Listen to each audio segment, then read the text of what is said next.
Hello friends, শুভ সকাল তোমাদের সকলকে। আমি অনুষ্কা ভট্টাচার্য চলে এসেছি একটা নতুন ব্লগ ভিডিও নিয়ে। দেখো, আজ আমি তোমাদের সাথে শেয়ার করতে চলেছি একটা নতুন ভিডিও কিনা জানি না, বাট খুব ইজি প্রসেস রান্নাটা। দেখো চলো তোমাদেরকে ফার্স্ট উপকরণগুলো দেখিয়ে নিই। এখানে আছে দেখো পেঁয়াজ কুচি, রসুন কুচি, আছে চিকেন, আর এদিকে দেখো আলুটাকে একটু হলুদ দিয়ে ফ্রাই করে রেখেছি, আর দুটো ডিম নিয়েছি, কিন্তু আমি আর আমার ছেলে তাই দুটো ডিমকে একটু হলুদ দিয়ে ফ্রাই করে নিয়েছি। এবার তোমাদের এদিকে কড়াইয়ে তেল বসিয়ে দিয়েছি, তেলটা গরম হচ্ছে। এবার তোমাদের বলি যে আমি কি বানাতে চলেছি। আজ আমি বানাতে চলেছি হচ্ছে এগ চিকেন রাইস। তেলটা যতক্ষণে হয়ে আসবে তখন আমি এরপর দিয়ে দেবো হচ্ছে পেঁয়াজ কুচি। এগ চিকেন রাইসটা বানানো শেখা হচ্ছে কারোর মাধ্যম থেকে নয়, আসলে দেখবে দু একদিন ধরে না একদম রান্না করতে ইচ্ছে করে না, রান্না করতেই ভালো লাগে না। মনে হয় যে না দূর আর কিছু রান্না করবো না, বাবা রোজ এই ডাল ভাত সিদ্ধ পোস্ত তরকারি আর কত খাই। তখন না এই চিকেন রাইসটা খেতে না। তো আমি নিজের বুদ্ধিতেই এটা করেছি।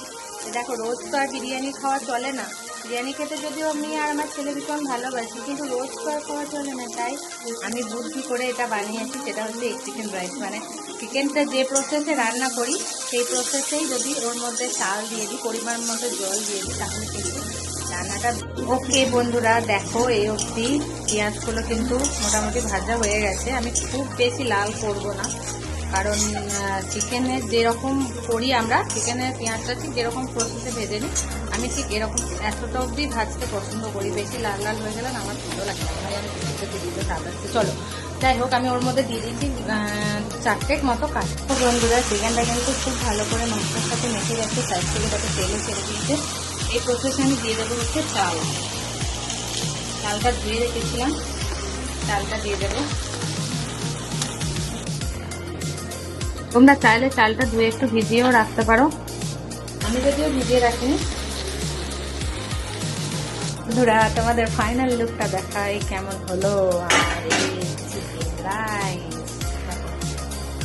দেখেছো এগ রেডি, রাইসগুলো দেখো একদম ঝরঝরে হয়ে গেছে। চিকেন আলু দেখো, রাইসগুলো দেখো পুরো ঝরঝরে হয়ে গেছে। ঘরে করলে যতটা ঝরঝরে হয় ঠিক ততটা ঝরঝরে হয়ে গেছে।